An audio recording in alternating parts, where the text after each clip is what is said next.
to the garden again, fam, a garden to people. And so today I just wanted to go over the specific plants that me and Sydney talked about last week, as well as the ones that we repotted. They're all doing pretty good, even the one I almost killed. And so today, the first one, again, I talked to you about the Torrenia before, which is hummingbirds love them. But the hummingbird I saw was actually up front eating on the butterfly bush, Miss Molly. Actually, it was yesterday. And so it was the ones that looked like a big, huge bumblebee. It was the cutest little thing.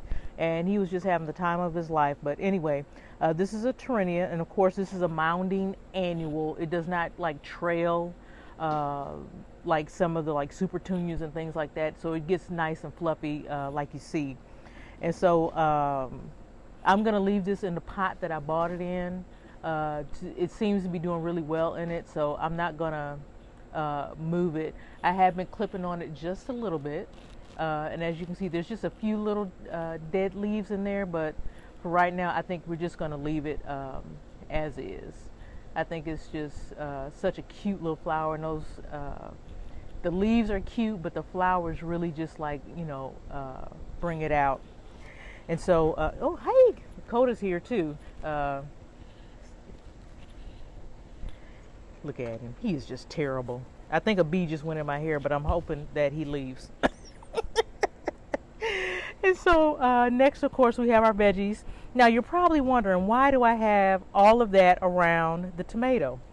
The whole reason is because the squirrels are notorious around here.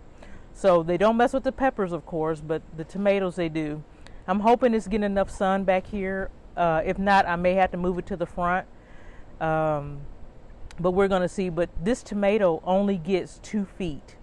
So I think that's a good option, because I can't really have anything in the ground, because we have rabbits that come down the street, and we have the squirrels, like I said, that like to tear up into the plant. Last year, they tore up all of the veggies that I had. So I'm trying to protect it as much as I possibly can. So I think I may have to end up moving this to the front. If I do, it's staying right in that pot.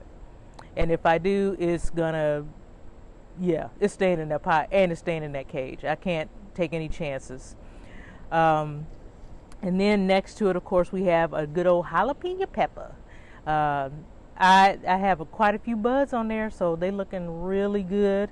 The bees are bad. Oh my God, please don't eat me. So, so the jalapenos, I think, are going to do really good. They seem to like that spot, even though it's only getting the morning sun. As you can see, it's full shade right now, but the plant seems to like that spot. We're going to see what it does. If it looks like it's only putting out flowers and no peppers, then I will move it. But right now it's going to stay, because it gets full sun for some reason. In that one spot where the tomato and the peppers are growing, it gets sun for about 4 hours. So we'll see. Veggies like 6 hours, but we're going to see what it does. And then the next plants, we have some hossa and some cannas. The first hossa in the bigger pot, that one is the guacamole. I've been wanting that one for a little bit now. And so the guacamole hosta, which is right in front of those cannas in the bigger pot, that is, let me see, that one gets about 24 to 36 inches. The hostas, I have no idea where they're going to go up front. A lot of people have been planting these things in the sun, so I'm going to see if they do like it up front, since, like I said, Coda has the backyard, and so I'm going to probably move these close to where the weeping redbud is. And then the plants that Sydney's focusing on now are the cannas. I've had those cannas in a pot for probably the last year or so, and they've been doing really good. It's the Canova Red Shades Canna. So it gets a real bright, vibrant, like coral red. At least that's what the color looks like to me when it bloomed last year. And so, of course, cannas are annuals here, but even though it's an annual here, apparently they keep coming back in my pots. They overwintered in those pots. I protected them, and they keep coming back. So cannas in Zone 7B in North Carolina seem to work seem to come back every year, so I'm not worried about those. And of course, you know, they like a lot of moisture and stuff like that, but they can withstand some drought as well. I'm dropping stuff everywhere. In front of that, on the, you know, right in front of the house are the junipers. Those are the ones I were talking about that are like trailers. And so these are the blue rug juniper. Blue rug, that sounds, and it looks pretty. I like the color. I'm only doing 3. I think that these are the ones that's going to go in that tree ring. So once we get the tree ring and the patio slash walkway done, then those will go up under that tree. I think that'll look nice. I'm debating about if I want to put it under a tree or if I want to put them next to some roses. Now this thing, as far as light, it says it does take full sun, so I'm wondering if I should put these in front of some mounting roses that I bought. So I'm just gonna have to figure it out. I'm still not sure about the tree, what I want to put up under there. And then right next to that, in all of these pots, are a whole bunch of coneflowers. The coneflowers are actually doing really good. Even the one that I almost killed, it's even perking back up. Of course, like I said, I'm leaving those flower heads on there because you know that's nothing but seeds there. And so if you know anything about coneflowers, if you leave the spent bloom on there, the seed heads dry out and finches will actually sit on there and eat them. So those little birdies actually sit on top of that flower and just pick at the seeds. So I'm leaving it. I may, you know, pinch out a couple for Sydney if she wants them. At some point they're moving out of the apartment into a townhouse, so she may have a little bit more gardening space. So we'll see what it does. And there's a lot of seed heads on there from what I can tell. And then as far as what each variety is, good luck with that one. So I have Powwow Wild Berry Coneflower, which is the more vibrant pink. And then the other ones are just the regular coneflower, Mangum coneflower. And of course, those get pretty large, but those are the regular ones that we always have that you can always buy year round pretty much. And pretty much the first plants that they sit out. The gold one, don't ask me. I don't know. It was 2 in a pot, and so they didn't really have labels because everything was on clearance. But hey, it's beautiful, right? Then of course next to that we have all the zinnias. Now that is a Rudbeckia, that yellow one. That's right there in between the pink zinnia, and that is a Rudbeckia.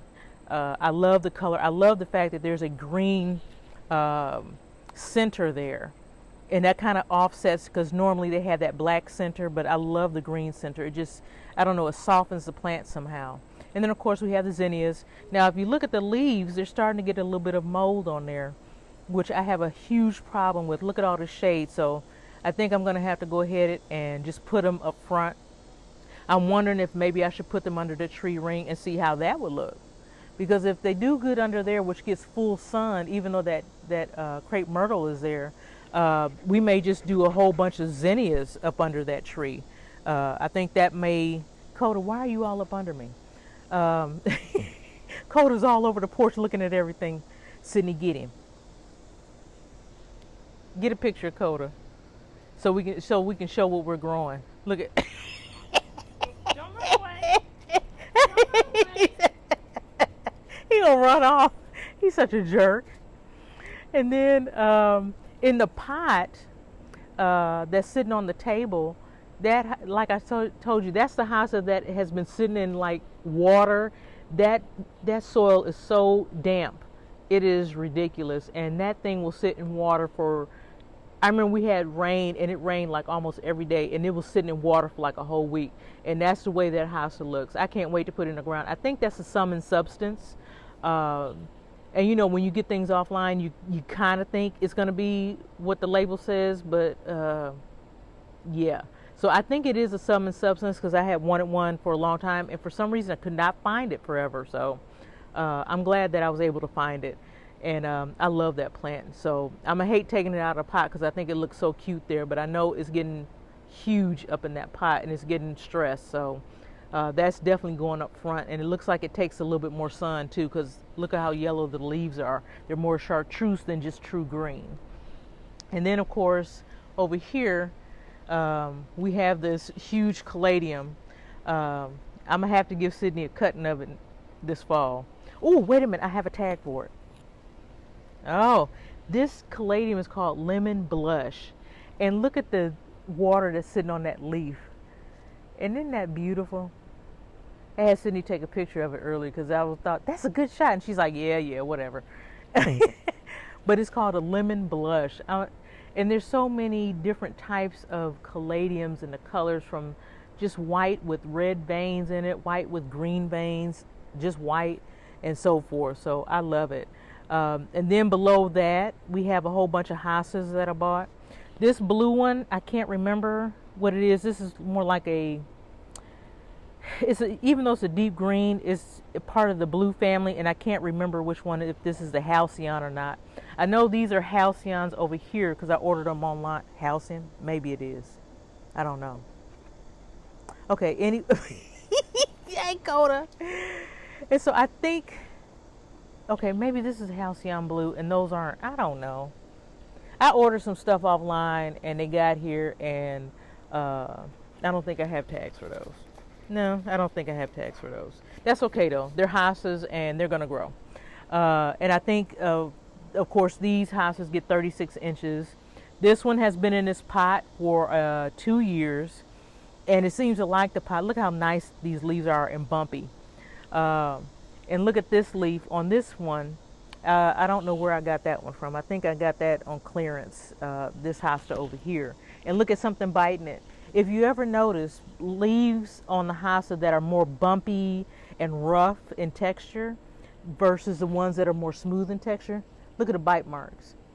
For slugs do not like bumpy stuff. A lot of critters don't like bumpy stuff on their soft underside. So that's why a lot of times you won't see slugs on some hostas versus others. But yeah, I love this thing. And look at this. It's almost like there was one that was called like a cup gourd or something like that, and the petals would be so huge they would just get in cup size. Then next in all this screening is a Bartzella peony. The history of the Bartzella peony and myself is long and painful. I bought this Bartzella peony, the first time I bought one was about maybe 5 years ago, and it has these beautiful yellow blooms on it that are just buttery in color, and it's a tree peony.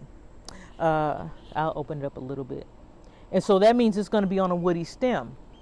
Now, I've grown peonies in my yard for 10 or 15 years and never had issues with any pests, ever. I get a tree peony and the squirrels dug up that tree peony, and I paid like $75 or more for that one plant because I had to have it. I had saved up for it and everything. And those squirrels ate the roots and loved every bit of that plant. So this is my third time buying this plant. The second time I bought it, I did the same. I protected it and had it out in a pot. They knocked the pot over. So I figured I pushed plants up against it. I have all this stuff around it and it's in the shade. So I'm hoping that nothing attacks it. So you guys wish me luck and say some prayers for my peony.